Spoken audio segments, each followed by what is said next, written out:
মুসলমান ভাইরা যারা নাকি কোরবানি করে দুনিয়ার এই সব কিছুকে উপেক্ষা করে আল্লাহর সন্তুষ্টির জন্য আপনার সন্তানকে কোরআনের জন্য করেছেন। আপনার সন্তান যদি মাদ্রাসাতুত তাকওয়া জামিআতুত তাকওয়া কওমি মাদ্রাসায় পড়তে পড়তে পড়তে পড়তে যদি হাফিজ কোরআন হয়ে যায়, রাসূল বলেন মান ক্বাল কুরআন ফাস্তাযহারু ফাআল্লা হালালহু ওয়া হাররামা হারামাহু আদখালাহু আল্লাহুল জান্নাহ।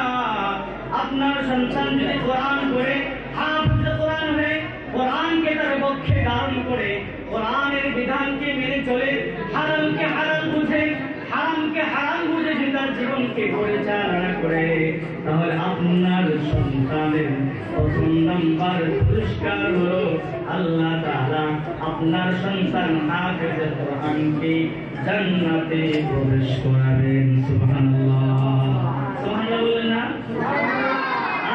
সুবহানাল্লাহ। আমার ছেলে নিয়ে আসে, আমার এক ছেলে এক মেয়ে। আমি বুঝি আমার ছেলে যেরকম সব অভিভাবকের এরকমই। আমরা যারা অভিভাবক যেরকম ভাবে আমরা আমাদের সন্তানদেরকে দুনিয়াতে ভালো দেখতে চাই, আখিরাতেও তারা যেন ভালো থাকুক সেটা আমরা চাই কি চাই না? এই জন্য রাসূল আমাদেরকে সান্ত্বনা দিচ্ছেন, আমাদের যারা অভিভাবক, আপনারা যদি আপনাদের সন্তানদেরকে মাদ্রাসায় ভর্তি করান, হাফেজ কোরআন হয়ে যায়, তাহলে আল্লাহ তাআলা দুনিয়াতে তো সম্মান দিবেন, আল্লাহ তাআলা আপনার সন্তানকে জান্নাতে প্রবেশ করাবেন। জান্নাতে, এটা হলো আপনার সন্তানের পুরস্কার। এরপরে হলো আরো বড় ধরনের পুরস্কার। রাসূল বলেন ওয়াশাফাহু ফি আশরাতিন ক্বাদ ওয়াজাবাত লাহুন নার। আল্লাহ তাআলা আপনার কলিজার টুকরা সন্তান যাকে আপনি আল্লাহর কোরআনের জন্য করেছিলেন, সে হাফেজ কোরআন হয়েছে, এই হাফেজে কোরআনের উসিলায় কাল কিয়ামতের কঠিন থেকে কঠিন সময়ে এমন 10 জন জাহান্নামী যাদের নামে জাহান্নামে যাওয়া ওয়াজিব হয়ে গেছে, এরকম 10 জন জাহান্নামীর পক্ষে সাক্ষী দিয়ে সে জান্নাতে যেতে পারবে। সুবহানাল্লাহ। এই হাফেজ কোরআনের সাক্ষীতে আল্লাহ রাব্বুল আলামিন এমন 10 জন ব্যক্তিকে জান্নাত দান। জামিআতুত তাকওয়া মডেল কওমি মাদ্রাসায় উদ্যোগে আয়োজিত আজকের মাহফিলের সম্মানিত অতিথিবৃন্দ এবং সামনে উপবিষ্ট দিন প্রিয় ইসলাম প্রিয় আমাদের প্রাণপ্রিয় ছাত্রদের অভিভাবকবৃন্দ এবং আগামী দিনের কর্ণধার, আগামী দিনের ভবিষ্যৎ আমার প্রাণপ্রিয় ছাত্র ভাইরা, পর্দার আড়াল থেকে যে সমস্ত মা বোনরা শুনতেছেন, অবস্থানরত সম্মানিত মা ও বোনেরা, শুরুতেই মহান রব্বুল আলামিনের দরবারে শুকরিয়া আদায় করছি যে রব্বুল আলামিন আমাদেরকে আজকে আমার বরকতি একটি মজলিসে জান্নাতি একটি বাগানে সমবেত হওয়ার, একত্রিত হওয়ার তৌফিক দান করেছেন। সেজন্য সকলেই দিল থেকে আওয়াজ দিয়ে জবান খুলে উচ্চ কণ্ঠে একবার পড়ি আলহামদুলিল্লাহ।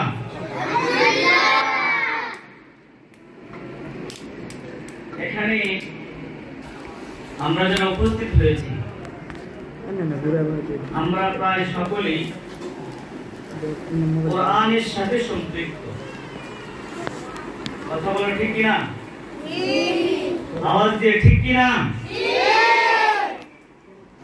আমরা যারা ছাত্র আমরা তো কোরআনের সাথে সম্পৃক্ত আছি, আর আমরা যারা অভিভাবক আমরাও কোরআনের সাথে সম্পৃক্ত। আমরা যে কোরআনের সাথে সম্পৃক্ত সেই কোরআনের মর্যাদা কতটুকু, সেই কোরআনের শ্রেষ্ঠত্ব কতটুকু, সেই কোরআনের অবস্থান কতটুকু, সেটা আমাদের জানা দরকার। অনেক সময় আমরা আমাদের সন্তানদেরকে কোরআন শেখাই, মাদ্রাসায় পড়াই, কিন্তু এটার মর্যাদা কতটুকু, সম্মান কতটুকু, ইজ্জত কতটুকু, শ্রেষ্ঠত্ব কতটুকু সেটা না জানার কারণে অনেক সময় আমরা হীনমন্যতায় ভুগি। মাদ্রাসায় পড়লে আমার ছেলেটা কি করবে, আমার মেয়েটা কি করবে? এই প্রশ্নের একেবারে প্রথমে উত্তর দিই, আমরা এই যে কথাগুলো বলি যে আমি আমার সন্তানকে মাদ্রাসায় পড়ালে, আমার মেয়েকে মাদ্রাসায় পড়ালে তার ভবিষ্যৎটা কি? বলেন, ভবিষ্যৎ কার হাতে? আরো জোরে, ভবিষ্যৎ কার হাতে? ভবিষ্যৎ কার হাতে? এই যে এখানে এতগুলো বাচ্চা থেকে কে কত বড় হবে ভবিষ্যতে কেউ কি জানে? গতকাল কেউ আমাদের আসলে একটা বড় মাহফিল ছিল, সেখানে বাংলাদেশের পরিচিত একজন ওয়াইজ হযরত মাওলানা কারি আব্দুর রহিম আল মাদানী, সবাই চিনেন, অনেক বড় একজন বক্তা, উনি আসছিলেন এবং ওনার উস্তাদও আসছিলেন। মূলত ওনার উস্তাদের মাধ্যমে ওনাকে দাওয়াত করা হয়েছিল। ওনার উস্তাদ বললেন, সে যখন আব্দুর রহিম যখন ছোট ছিল, আমরা তো কখনো কল্পনাই করতে পারি নাই যে এখন সে আন্তর্জাতিক মানের কি হয়ে যাবে, বক্তা হয়ে যাবে। প্রিয় হাজির, এরকম যারা নাকি আজকে আন্তর্জাতিক মানের বক্তা, বা আপনারা যারা উত্তর আশেপাশে থাকেন, বড় বড় মসজিদগুলোর ইমাম এবং খতিব সাহেব যারা, তারা কিন্তু এই সমস্ত ছোট ছোট মাদ্রাসায় পড়াশোনা করেই কিন্তু আজকে বড় বড় মসজিদের ইমাম ও খতিব। কথা বলেন ঠিক কিনা? এজন্য আমরা যদি মনে করি, আজকে যদি তাদের খোঁজ খবর নিয়ে দেখেন যে এই সমস্ত মসজিদ ইমাম সাহেবরা, আন্তর্জাতিক মানের বক্তারা, তারা কি কি পর্যায়ে আছে, কি অবস্থানে আছে, তারা কি শান শৌকতে আছে, সেটা কিন্তু যখন তারা ছোট ছিল কেউ কল্পনা করতে পারে। এই জন্য ভবিষ্যৎ কি হবে, ভবিষ্যতে কার কি হবে সেটা কে জানে?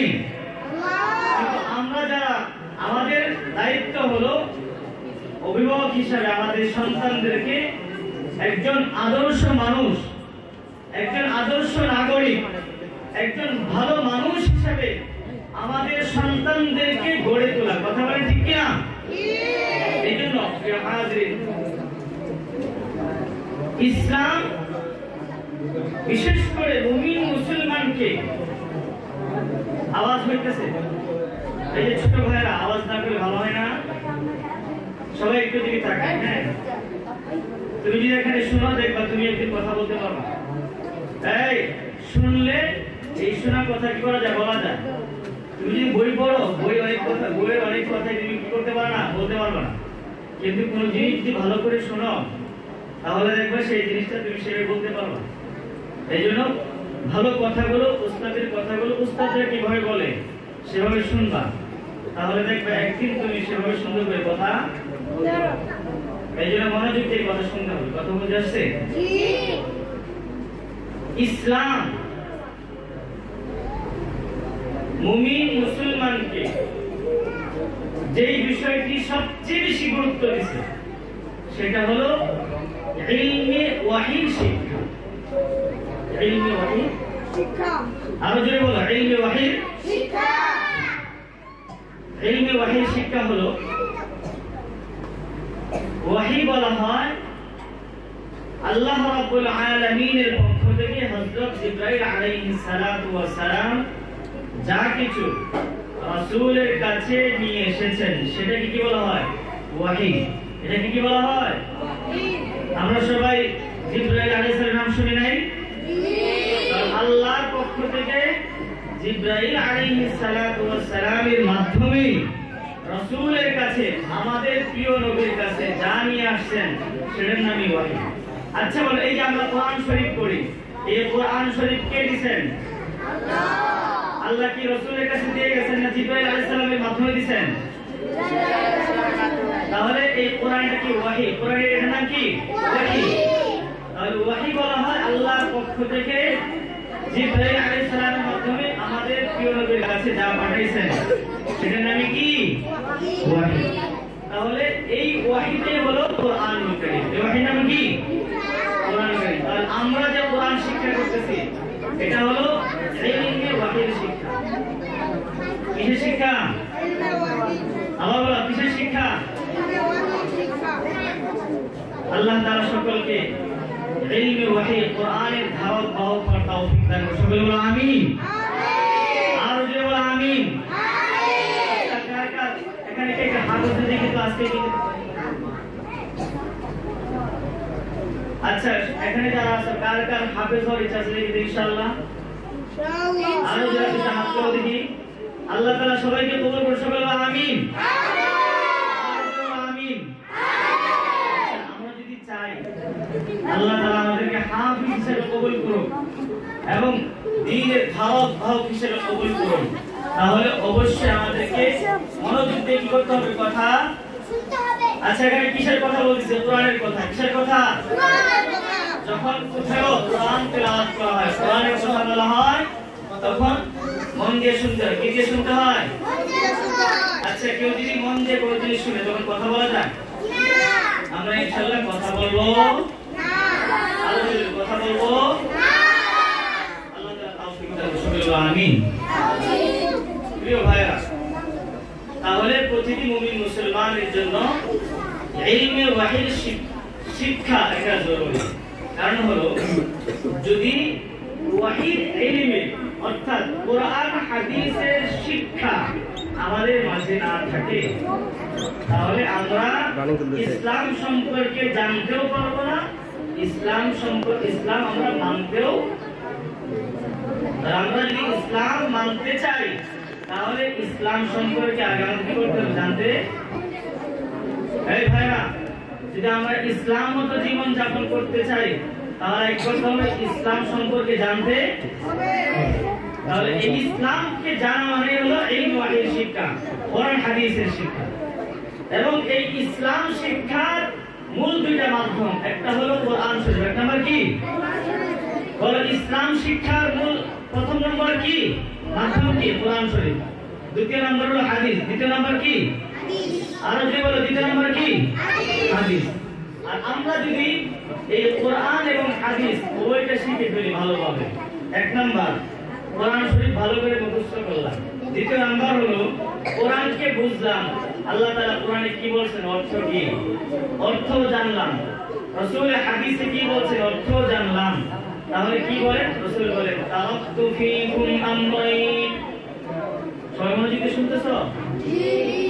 তারাকতু ফীকুম আমরাইন লাম তাদিল্লু মা তামাসসাকতুম বিহিমা কিতাবাল্লাহি ওয়া সুন্নাত নবিয়িহি। ও আমার প্রিয় ভাইরা, ভালো করে শুনো, আমাদের প্রিয় নবী মুহাম্মদ রাসূলুল্লাহ সাল্লাল্লাহু আলাইহি ওয়াসাল্লাম আমাদেরকে কি বলেছেন? রাসূল বলেন, তোমরা যদি দুটি জিনিসকে তোমাদের জীবনে আঁকড়ে ধরো, কোরআনকে জানো, হাদিসকে জানো, কোরআন অনুযায়ী তোমার জীবনকে পরিচালনা করো, হাদিস অনুযায়ী তোমার জীবনকে পরিচালনা করো, তাহলে তোমরা কখনো পথভ্রষ্ট হবে না। আওয়াজ দিয়ে বলো সুবহানাল্লাহ।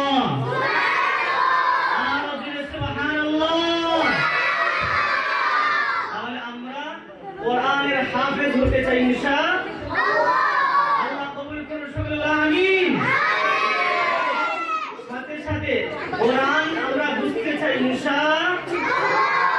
শুধু হাফেজ হব না, কোরআন বুঝবো ইনশাআল্লাহ। দ্বিতীয় নম্বর হলো আমরা রাসূলের হাদিস শিখবো এবং রাসূলের হাদিসের অর্থ জানবো ইনশাআল্লাহ। আল্লাহ তাআলা তৌফিক দান করুন, সকলে আমিন। তোমরা কি জানো আল্লাহ তাআলা যে আমাদেরকে কোরআন দিয়েছে, সুবহানাল্লাহ, এই কোরআন কত বড়, কত মহান। এই ব্যাপারে বলা হয়েছে কোরআন আল্লাহ তাআলা এই পৃথিবীতে মানুষকে সঠিক পথে আনার জন্য, জান্নাতের পথ দেখানোর জন্য, জান্নাতি বানানোর জন্য অনেক কিতাব আল্লাহ তাআলা এই পৃথিবীতে নাযিল করেছেন, দিয়েছেন। 104টি কিতাব আল্লাহ তাআলা মানুষকে যেন এর মাধ্যমে জান্নাতের পথ দেখাতে পারে, এজন্য 104টা, কয়টা? আরো যে 104 কয়টি? 104টি কিতাবের মধ্যে সবচেয়ে ভালো, সবচেয়ে উত্তম, সবচেয়ে শ্রেষ্ঠ কিতাব হচ্ছে আল কোরআনুল কারীম। তোমরা বলো সুবহানাল্লাহ। মানে জোরে সুবহানাল্লাহ। আল্লাহ তাআলা যত কিতাব নাযিল করেছেন সবচেয়ে শ্রেষ্ঠ উত্তম কিতাব কোনটি? কোরআন। তোমরা কি জানো এই কোরআন কেমন? এই কোরআন হলো এমন, আল্লাহ তাআলা ১,৫০০ বছর, একটু আগে বলছিলাম ১,৫০০ কয়টা ১০০ হলে হয়? 15টা। কয়টা? ১,৫০০ কয়টা ১০০ হলে হয়? সবাই বলো ১,৫০০ কয়টা ১০০ হলে হয়?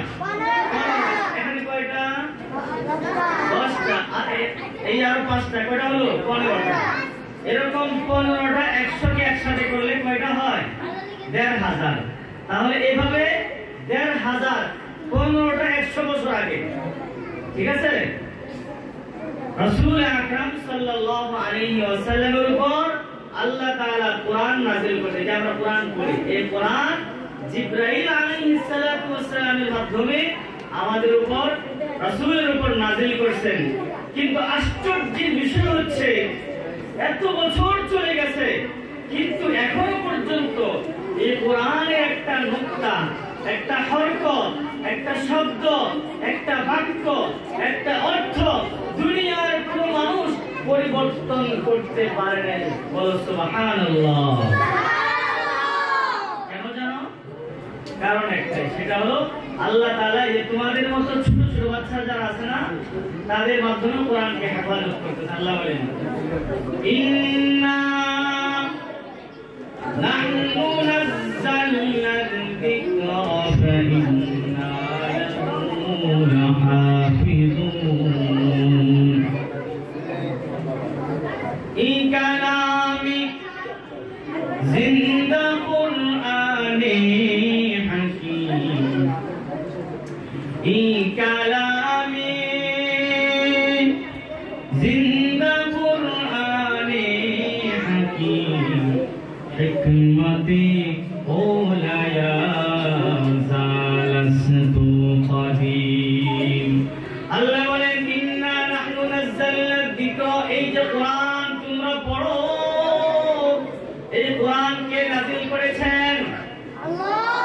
আর জোরে বলো কে? আল্লাহ। আর জোরে বলতে হবে কে? আল্লাহ।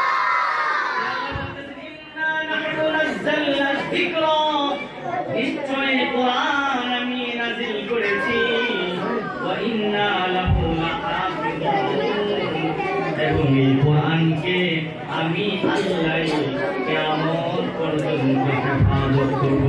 জবান খুলে বল সুবহানাল্লাহ। আরে সুবহানাল্লাহ। আজকে যদি পৃথিবীতে কোনো কোরআন শরীফ না থাকে, আমাদের বাংলাদেশে হাজার হাজার হাফেজ কোরআনদের হৃদয়ে কোরআন হেফাজত মুখস্থ আছে কিনা? আর যদি বল আছে কিনা?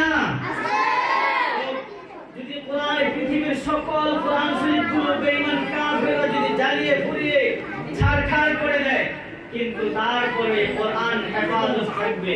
কারণ আল্লাহ তাআলা তোমাদের মতো ছোট ছোট বাচ্চাদের মাধ্যমে আল্লাহ তাআলা তার পবিত্র কালাম ১,৫০০ বছর থেকে আজ পর্যন্ত প্রতিটি নক্তা, প্রতিটি হরকত, প্রতিটি অক্ষর, প্রতিটি শব্দ, প্রতিটি বাক্য, প্রতিটি অর্থকে আল্লাহ তাআলা হেফাজত করতেছেন, কিয়ামত পর্যন্ত হেফাজত করেন। বলবেন সুবহানাল্লাহ।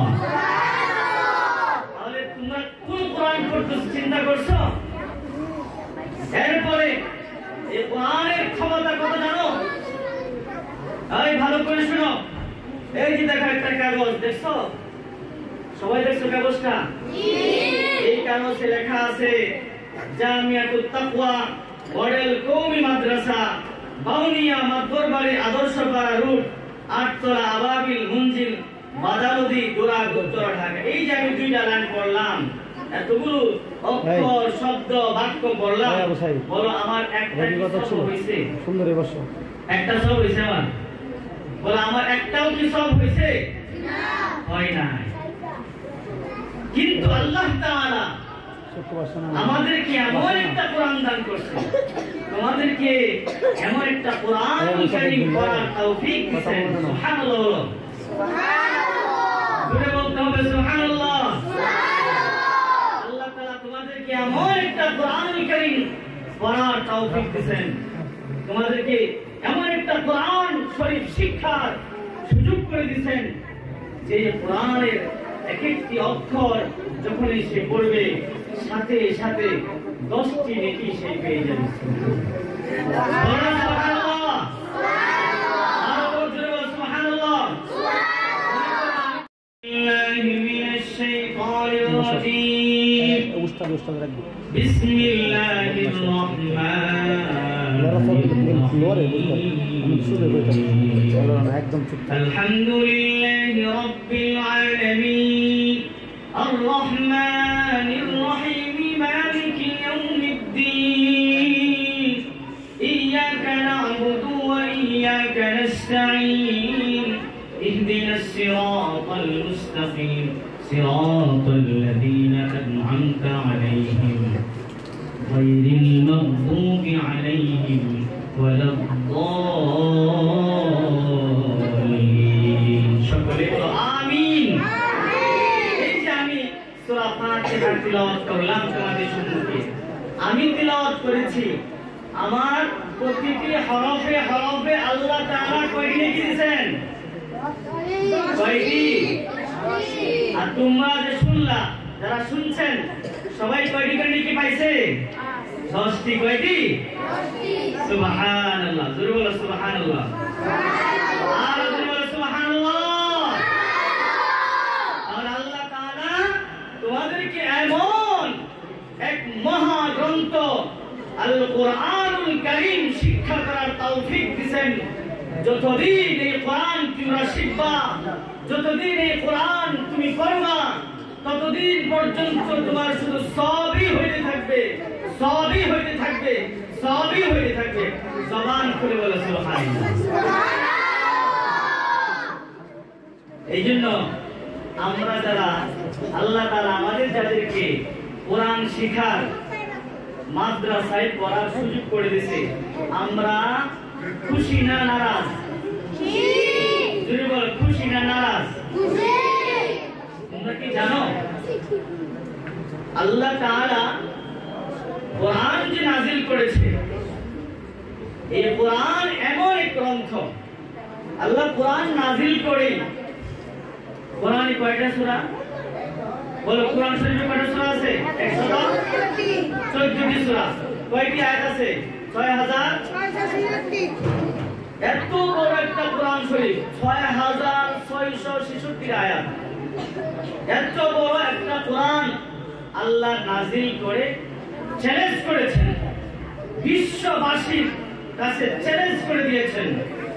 আলিফ লাম মিম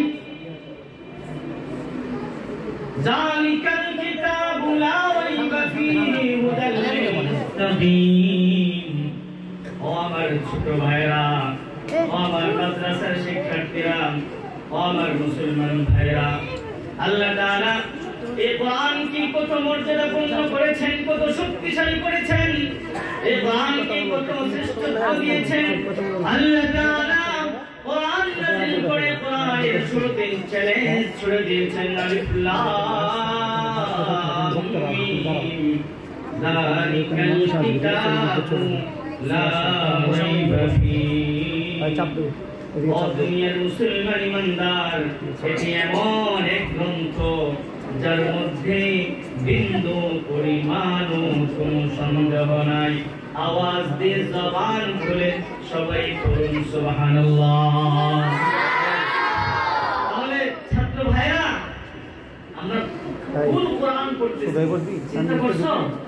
যার মধ্যে নুক্তারও ভুল নাই, হরকতেরও ভুল নাই, হরফেরও ভুল নাই, শব্দেরও ভুল নাই, বাক্যের ভুল নাই, অর্থেরও ভুল নাই, বরং কোরআন হাদিস ছাড়া ইলমে ওয়াহির যে দুই মাধ্যম, ইলমে ওয়াহির জ্ঞান অর্জন করার যে দুই মাধ্যম কোরআন এবং হাদিস, এই দুই মাধ্যম ছাড়া জ্ঞান অর্জন করার আর যত মাধ্যম উপকরণ দুনিয়ার জ্ঞানীরা, বিজ্ঞানীরা, দার্শনিকরা, বুদ্ধিজীবীরা তৈরি করেছে, এর সব কিছুর মধ্যে কিছুদিন পরে পরে পরিবর্তন হয়, ভুল ধরা করে। কথা বলে ঠিক কিনা? বিজ্ঞানীরা আজকে কত বড়াই করে, অথচ বিজ্ঞানীরা আগে বলতো, এক সময় বলেছে যে এই সূর্য পৃথিবীকে কেন্দ্র করে সূর্য ঘুরে, কিছুদিন পরে আবার তাদের থিওরি পাল্টাইছে, না সূর্য ঘুরে না বরং পৃথিবী ঘুরে। আবার কিছুদিন পরে তাদের থিওরি পাল্টাইছে, গবেষণা করে দিচ্ছে না এটা না, তখন পরে বলতে সূর্য এবং পৃথিবী উভয়টাই একসাথে কি করে ঘুরে। এই যে তারা কিছুদিন পরে পরে পরিবর্তন করে। এই যে দেখেন আমাদের বাংলাদেশে 1971 সালে যে সংবিধান করা হয়েছে, সেই সংবিধান পরিবর্তন হচ্ছে কি হচ্ছে না? বলেন, এই যে 6 জুলাই আগস্টের পরে যে সংবিধান ছিল আগে, সেই সংবিধানের মধ্যে পরিবর্তন আসতেছে কিনা? কারণ হলো এই সংবিধান মানব রচিত, এগুলো মানুষ বানাইছে, কিন্তু আল্লাহ রাব্বুল আলামিন তার হাবিবের মাধ্যমে যে সংবিধান 1500 বছর আগে তৈরি করে গিয়েছেন, আল্লাহ তাআলা 1500 বছর আগে যে সংবিধান আমাদের কাছে দিয়েছেন, কোরআন এবং হাদিস 1500 বছর আগে যেরকম সেটা কার্যকর ছিল, সেগুলো মেনে কোরআন হাদিস অনুযায়ী তার জীবনকে পরিচালনা করে যেরকম প্রতিটি মানুষ হেদায়েত প্রাপ্ত হয়ে গেছেন, সোনার মানুষে পরিণত হয়ে গেছেন, 1500 বছর পরে এসেও যদি কোন মানুষ 1500 বছর আগের কোরআন হাদিসকে তার জীবনে আঁকড়ে ধরে, সেও হেদায়েত প্রাপ্ত হবে। শুধু তাই নয়, কিয়ামত পর্যন্ত যদি সমস্ত মানুষ 1500 বছর আগের কোরআন হাদিসের সংবিধানকে তার ব্যক্তি জীবন, পারিবারিক জীবন, সামাজিক জীবন, রাষ্ট্রীয় জীবন, অর্থনৈতিক জীবন সর্ব অঙ্গনে প্রতিষ্ঠিত করবে, অবশ্যই তার সুফল সে পাবে। কথা বলুন ঠিক কিনা? এই জন্য আল্লাহ তাআলা বলে দিয়েছেন, কোরআন এমন এক মহাগ্রন্থ যে কোরআন এই বাচ্চারা শিখতেছে। এই অভিভাবকবৃন্দ আপনাদের সন্তানদেরকে, আপনাদের কলিজার টুকরা সন্তানদেরকে মাদ্রাসায় দিয়েছেন কোরআন শেখার জন্য। কোরআন কি? কোরআন আল্লাহ তাআলা কোরআন নাযিল করে চ্যালেঞ্জ করেছেন। শুধু তাই নয়, এই যে একটা পৃষ্ঠা দেখেন, এখানে লেখা আছে, এই পৃষ্ঠাটাকে প্রুফ বলে, লেখার পরে আরো 5-7 জনের কি করতে হয়, এটাকে ঠিক করতে হয়। 5-7 জনের ঠিক করার পরেও, ফাইনাল বের হয়ে আসার পরেও হঠাৎ করে আরেকজনের চোখে ভুল পড়ে যায়, কি এখানে আকারটা কেন দিল না? 5-7 জনের ঠিক করছে, এটার মধ্যে না, আমি বলতেছি একটা উদাহরণ হয় এরকম, একটা পৃষ্ঠার লেখা, একটা পৃষ্ঠার একটা লেখা লেখা আনছে, 5-7 জনে দেখছে, 5-6 বার দেখা হয়েছে, দেখার পরেও ফাইনাল যখন বের হয়ে আসে তারপরে ভুল বের হয়। কিরে অমুক জায়গায় আকারটা কেন দেওয়া হইলো না, অমুক জায়গার থর জায়গায় ক কেন দিল, খর জায়গায় ক কেন হইলো? হয় কি হয় না? বলে হয় কি হয় না? এই কথা পৃথিবীর কোন লেখক, সে যতই বড় লেখক হোক না কেন, যতই বড় গবেষক হোক না কেন, কোন বই সে লেখে, কোন গল্প সে লেখে, এই কথা সে চ্যালেঞ্জ করতে পারবে না যে আমার বইয়ের মধ্যে কোনো ভুল নাই। বরং সে বই লেখেই প্রথম পৃষ্ঠার পরের পৃষ্ঠায় হয়তো লিখে দেয়, প্রিয় পাঠকবৃন্দ, যদি আমার এই বইয়ের মধ্যে আপনার দৃষ্টিতে কোনো ত্রুটি বিচ্যুতি ধরা পড়ে অবশ্যই আমাকে সুন্দরভাবে বলে দিবেন, ইনশাআল্লাহ পরবর্তী সংস্করণে আমি সংশোধন করে নিব। লেখে কি লেখে না? কিন্তু আল্লাহ রাব্বুল আলামিন 114টি সূরা 6666 আয়াতের লম্বা একটি কোরআনুল কারীম নাযিল করে বলে দিয়েছেন, যালিকাল কিতাবু লা রাইবা ফীহি হুদাল লিল মুত্তাকিন। যালিকাল কিতাব লা রাইবা ফীহি হুদাল লিল মুত্তাকিন। এটি এমন এক মহা ঘুমতো যার মধ্যে বিন্দু পরিমাণ চুল পরিমাণ ফুলাই, কথা বলেন ঠিক কিনা? বরং যারাই নাকি কোরআনে ভুল ধরতে আসছে, আছে কি এরকম মানুষ? কোরআনে ভুল ধরার লোক আছে কিনা? এরকম অনেক বিজাতীয় দার্শনিক গবেষক আছে, ইতিহাস, তারা কোরআন শিখা শুরু করছে, কোরআনে ভুল বের করবে। এরকম একজন নাম হলো ডক্টর মরিস বুখাইলি, আমেরিকার বড় একজন দার্শনিক গবেষক, বড় একজন দার্শনিক, বড় একজন গবেষক। সে কোরআন থেকে ভুল ধরবে, এই জন্য সে প্রথমে আরবি ভাষাকে চর্চা করছে, আরবি ভাষা শিখছে, শিখার পরে কোরআন পড়াশোনা করছে, কোরআন থেকে সে ভুল বের করবে। কিন্তু কোরআন তো হলো এমন এক সংবিধান যেখানে আপনার কোরআন পড়তে যাবেন, দেখবেন আপনার ব্যক্তি জীবনের ভুলগুলো কোরআন ধরিয়ে দেবে। কোরআন পড়তে থাকবেন, কোরআন জানতে থাকবেন, দেখবেন আপনার কোরআন আপনাকে আপনার পারিবারিক জীবনের ভুলগুলো ধরিয়ে দিবে। কোরআন পড়তে থাকবেন, কোরআন আপনাকে এরকম ভাবে সামাজিক ভুলগুলো ধরিয়ে দিবে, যে তুমি যে সামাজিকতা নিয়ে ঘোরো, আসলে সামাজিকতা এভাবে নয়। আজকে আমরা সামাজিকতার দোহাই দিয়ে কোরআনের বিরুদ্ধে সামাজিকতাই করছি, ধরে দাঁড় করাইছি। অথচ যখন আমরা কোরআন পড়বো, কোরআনে বলে দিবে না, তুমি যে সমাজ নিয়ে চলতেছো এটা কিন্তু আসলে প্রকৃত সামাজিক ব্যবস্থা না। এরকম ভাবে কোরআন যখন আমরা জানতে থাকবো, তখন আমরা যে রাষ্ট্র পরিচালনা করতেছি, তখন আমরা জানতে পারবো, ভুল ধরা পড়বে যে কোরআন আমাদেরকে রাষ্ট্র পরিচালনা নিয়ে অন্যরকম দিয়েছে। আমরা যে আজকে অর্থনৈতিক ভাবে লেনদেন করি, সুদ সহ মানুষের মাল আত্মসাৎ সহ শুধু নিজের খাই দাই ফুর্তি করি, নিজের হলেই চলো, টাকা হলেই হলো, পকেট ভরলেই হলো, আর কোনো চিন্তা করলাম না। যখন আমি কোরআন পড়তে থাকবো, কোরআন জানতে থাকবো, এরকম ভাবে আমার আর্থিক জীবনে কিভাবে কি করা উচিত সেই ভুলগুলো ধরে দিবে। ডক্টর মরিস বুখাইলি সে যখন কোরআন থেকে ভুল ধরতে আসলো, সে তো কোরআনের মধ্যে একটা নোক্তা, একটা হরকত, একটা হরফ, একটা শব্দের ভুল ধরতে পারেই নাই, বরং সে নিজেই দোষী সাব্যস্ত হয়ে গেছে। কোরআন পড়ে সে মুসলমান হয়ে গেছে। সুবহানাল্লাহ। এইজন্য একটা উসুল হলো, একটা মূলনীতি হলো, যারা ইসলামের ব্যাপারে, যারা কোরআনের ব্যাপারে, যারা রাসূলের ব্যাপারে, যারা হাদিসের ব্যাপারে বিশুদ্ধার করে, বিরুদ্ধাচরণ করে এবং কটূক্তি করে, বাজে মন্তব্য করে, মূলত তাদের ইসলামের সম্পর্কে ন্যূনতম কোনো ধারণা নাই। কথা বলেন ঠিক না? আরেকটা কথা বলি, যেরকম ইসলামের মধ্যে রাসূলের একটা সুন্নাত হলো খাবারের পরে, যে খাবার আমরা যে খাবার খাই, খাবারের পরে চেটে খাওয়া সুন্নাত। খাবারের পরে চেটে খাওয়া আমরা এটা জানি কিনা? সবাই বলেন জানি কিনা? কিন্তু যখন আমরা কোনো অনুষ্ঠানে যাই, বিয়ের অনুষ্ঠানে, অমুকের অনুষ্ঠান, তমুকের অনুষ্ঠানে, তখন খাবার অপচয় করার সুন্নাত নাকি তখন খাবার ছেড়ে খাওয়া সুন্নাত।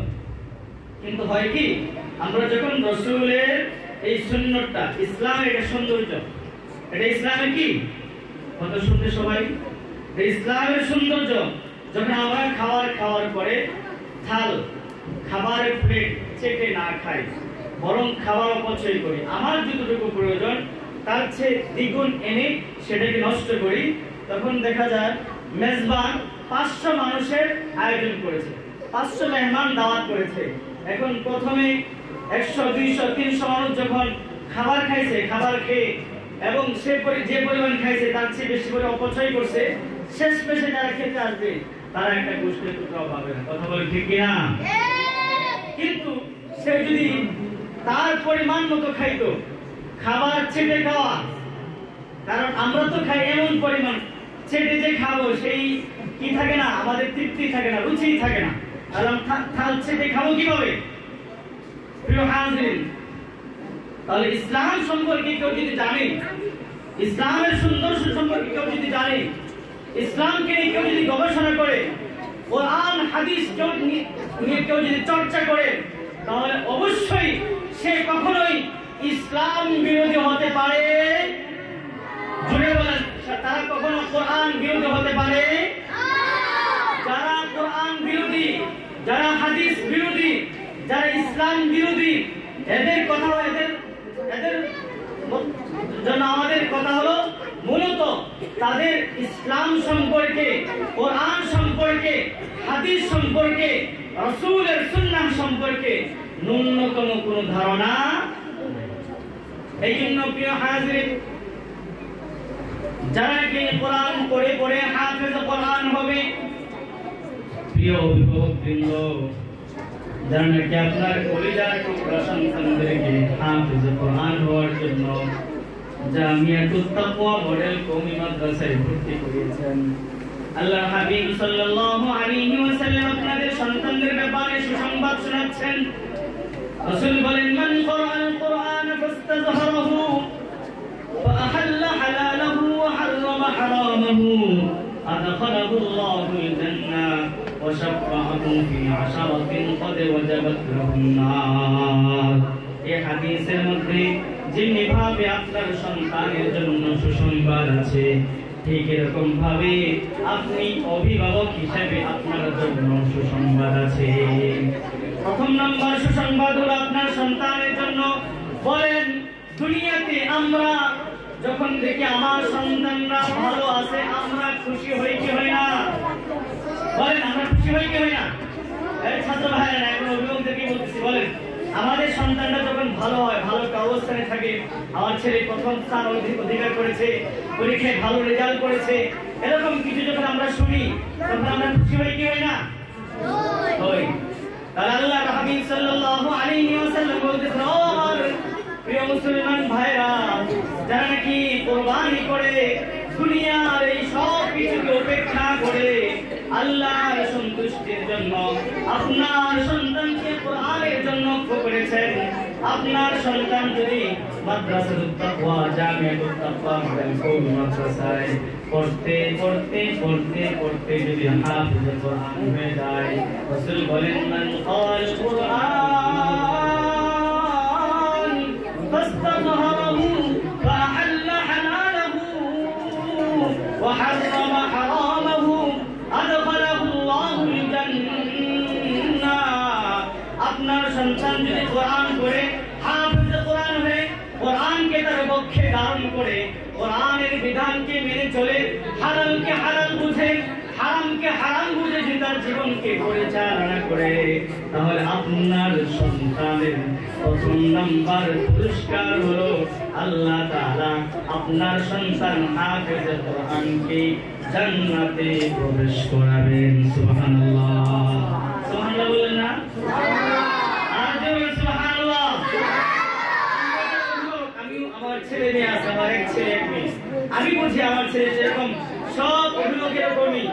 আমরা যারা অভিভাবক, যেরকম ভাবে আমরা আমাদের সন্তানদেরকে দুনিয়াতে ভালো দেখতে চাই, আখিরাতেও তারা যেন ভালো থাকুক, সেটা আমরা চাই কি চাই না?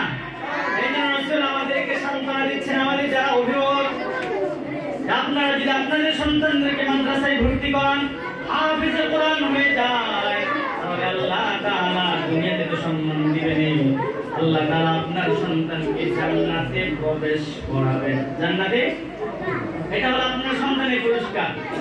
এরপরে হলো আরো বড় ধরনের পুরস্কার, রাসূল বলেন, ওয়াশাফাহু ফি আশরাতিন ক্বাদ ওয়াজাবাত লাহুন নার। আল্লাহ তাআলা আপনার কলিজার টুকরা সন্তান, যাকে আপনি আল্লাহর কোরআনের জন্য করেছিলেন, সে হাফেজ কোরআন হয়েছে, এই হাফেজে কোরআনের উসিলায় কাল কিয়ামতের কঠিন থেকে কঠিন সময়ে এমন 10 জন জাহান্নামী, যাদের নামে জাহান্নামে যাওয়া ওয়াজিব হয়ে গেছে, এরকম 10 জন জাহান্নামীর পক্ষে সাক্ষী দিয়ে সে জান্নাতে যেতে পারবে। সুবহানাল্লাহ। এই হাফেজ কোরআনের সাক্ষীতে আল্লাহ রাব্বুল আলামিন এমন 10 জন ব্যক্তিকে জান্নাত দান করবেন, যাদের জন্য জাহান্নামে যাওয়া গিয়েছিল ওয়াজিব। এই সবাই চলে শেষ প্রিয় ভাইরা, এই ছাত্র ভাইরা, এই ছাত্র ভাইরা, এদিকে সবাই, এই যে 5 মিনিট যার শেষ ভালো সব ভালো, যার শেষ ভালো আরো জোরে জোরে, যার শেষ ভালো। 5 মিনিটে শেষ করে দিব। আমি তো মেহমান না, আসলে আমার ক্ষেত্রে আরো অনেক মেহমানরা আসবেন, তোমরা মেজবান, মেহমানদেরকে সম্মান করো। এখানে সম্মান হচ্ছে তোমরা যদি চুপ থাকো তাহলে সেটা মেহমানের সম্মান রক্ষা হয়। এই জন্য বলো, আমরা যদি কথা না বলি আমাদের অনেক বড় ক্ষতি হয়ে যাবে, আর যদি কথা বলি তাহলে বড় ক্ষতি হতে পারে কিনা। এই জন্য আমরা কেউ কথা বলবো ইনশাআল্লাহ। তাহলে আমরা যদি আমাদের সন্তানরা হাফেজে কোরআন হয়ে যায়, আল্লাহ তাআলা তাকে জান্নাতে প্রবেশ করাবেন, 1 নাম্বার। দ্বিতীয় নাম্বার হলো ওই আমার সন্তানের মাধ্যমে আমার পরিবারের সদস্যের 10 জন ব্যক্তিকে যাদের জন্য জাহান্নামে যাওয়া ওয়াজিব হয়ে গেছিল তার সুপারিশে তারা জান্নাতে যেতে পারবে। সবাই বলেন সুবহানাল্লাহ। তাহলে এতে কি আমরা গর্বিত না? বলেন, আজকে যারা যে সমস্ত হাফেজে কোরআনরা পাগড়ি পাবে, মাথায় যাদের পাগড়ি প্রদান করানো হবে, বলেন তার মা বাবারা আজকে এলাকার মানুষের কাছে, তাদের বন্ধু বান্ধবের কাছে দুনিয়াতে সম্মানিত হবে কি হবে না? আর যদি বলে সম্মানিত হবে কি হবে না?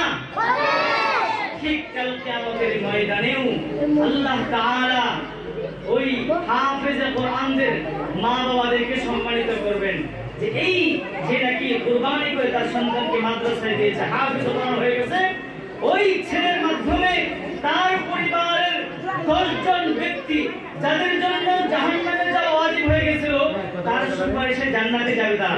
তখন ওই আত্মীয়স্বজন, 10 জন আত্মীয়স্বজন বলেন তাকে, ওই হাফেজ কোরআনের বাবাকে সম্মান দিবে কি দিবে না? এছাড়াও হাদিসে এসেছে রাসূল আকরাম সাল্লাল্লাহু আলাইহি ওয়াসাল্লাম বলেন, কাল কিয়ামতের ময়দানে এরকম তেজ হবে, এরকম না বলতেছি এরকমই হবে, কিন্তু উন্নত হবে। জান্নাতের তো বলাই যায় না, কল্পনাই করা যায় না। তেজ হবে, তেজের মধ্যে এরকম ভাবে নূরের চেয়ার বিছানো হবে। হাফেজে কোরআনের মা বাবার মাথায় আজকে দুনিয়াতে হাফেজে কোরআনদের মাথায় পাগড়ি প্রদান করা হবে। কাল কিয়ামতের ময়দানে জান্নাতে হাফেজে কোরআনদের মা বাবার মাথায় এমন এক টুপি, নূরের টুপি পরানো হবে যা সূর্যের আলোর চেয়ে আরো বেশি আলোকিত হবে। সুবহানাল্লাহ। জান্নাতবাসীরা জিজ্ঞাসা করবে আর কারা? বলতে থাকবে এরা হলো হাফেজে কোরআনদের বাবা, যারা নাকি দুনিয়ার এত কিছুকে উপেক্ষা করে স্কুলে পড়ালে ডাক্তার হতো, ইঞ্জিনিয়ার হতো, লক্ষ লক্ষ কোটি কোটি টাকা কামাইতে, এই করতো সেই করতো, কিন্তু সব কিছু বিসর্জন দিয়ে আল্লাহর জন্য, আল্লাহর কোরআনের জন্য তার সন্তানকে রক্ষা করে দিয়েছে। এই যে আল্লাহ তাআলা হাফেজে কোরআনদের মা বাবাকে দুনিয়াতেও সম্মান দিবেন, আখিরাতেও সম্মান দান করবেন। সুবহানাল্লাহ। এই জন্য আমরা যারা অভিভাবক আছি, আমরা কি চাই না আমাদের সন্তানরা হাফেজে কোরআন হোক? ইনশাআল্লাহ আল্লাহ তাআলা কবুল করে বলেন আমিন। এই জন্য অভিভাবকদের উদ্দেশ্যে দুইটা কথা সর্বশেষ,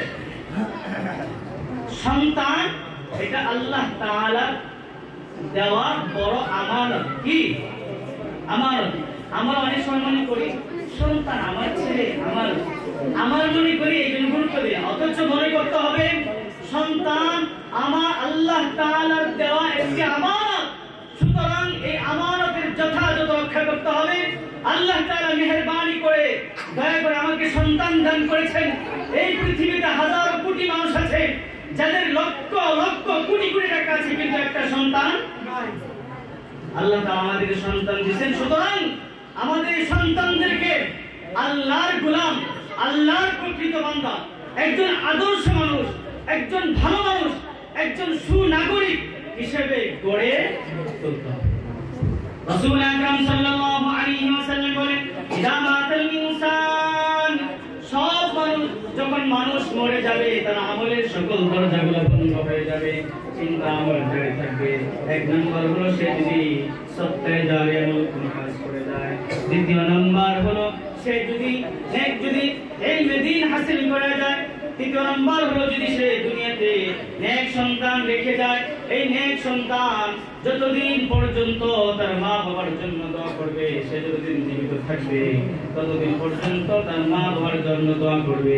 কবরের শিওরে গিয়ে যখন সে বলবে রব্বিল হামহুমা কামা রব্বায়ানি সগীরা, সারা দুনিয়ার মানুষ মিলে একসাথে মিলে যদি বলে রব্বিল হামহুমা কামা রব্বায়ানি সগীরা, এই সবার রব্বিল হামহুমা কামা রব্বায়ানি সগীরা এক পাল্লায় রেখে যদি সন্তানের রব্বিল হামহুমা কামা রব্বায়ানি সগীরাকে যদি এক পাল্লায় রাখেন, তার ভারী হবে।